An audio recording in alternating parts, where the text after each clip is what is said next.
Hi, everybody. This is Gad Saad. Going back to my doctoral work, I have long been steeped within the behavioral decision making tradition.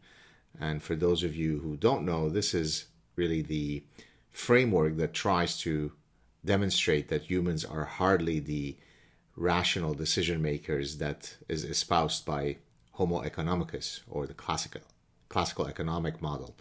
And so, while the axioms of rational choice suggest that for us to be rational, we should adhere to various tenets of rationality. So, for example, the transitivity axiom is if I prefer car A to car B and I prefer car B to car C, I should prefer car A to car C. If I don't, then I'm engaging in intransitive preferences.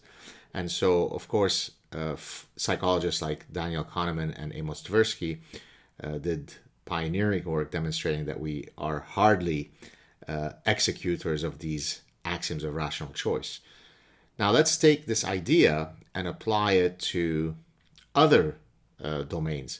So for example, if you look at how one perceives age, at which age are you old enough to be able to complete this task? Well, we can go back to, say, Jean Piaget, who is the Swiss developmental psychologist who espoused the theory of cognitive development. The idea being that on average, any given child that might have difficulty, say, completing a cognitive task at 4 years old, by 5 years old, they're able to complete it. In other words, they've gone to another cognitive developmental stage.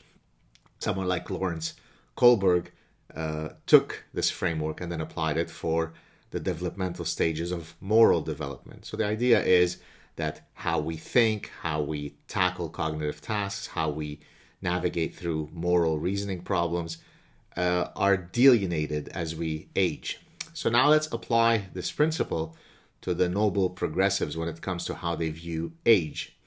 So when you are 3 years old and you now announce to the world that you are transgendered, you have to accept that because a 3-year-old has the cognitive and emotional acuity to decide that they are transgendered. And if you don't agree with that, then you really are indistinguishable from a Nazi bigot.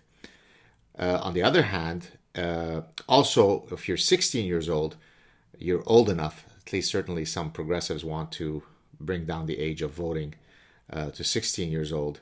And so a 16-year-old who doesn't know, who can't point to where their nose is sufficiently wise to make a decision as to who is going to lead a country. And of course, if you are also a teenager, you're old enough to go to foreign lands and kill people as a soldier. But on the other hand, if you are 17 years old, 364 days old, so you are 1 day shy of your 18th birthday, and you commit a heinous crime, then the progressive empathy mechanism kicks in, which says, but this is just a child. They have to be tried in juvenile court. They're not an adult. The prefrontal cortex only develops fully at the age of 25. So how could we punish a kid who doesn't know right from wrong? I mean, a kid who lies in wait and kills his parents so that they can collect the insurance money, which is known as pecuniary gain, was just a child. So a child is old enough when they're 3 to pronounce that they are transgendered. They are smart enough at 16 to decide that Joe Biden is the science guy who's about to declare an end on cancer. But when they're 17 years old, 364 days, they're simply too young. They're children. They don't know right from wrong. This shows you what happens. So this is a form of, it is cognitive inconsistency, right? If they're old enough to decide that they're transgendered when they're 3, they're certainly old enough to know that maybe killing the parents for the insurance money shy of their 18th birthday doesn't make them magically children. But because the narrative has to fit not science, not logic, not cognitive consistency, but a set of revealed progressive truths, then that we violate these tenets is okay in the pursuit of progressive utopia.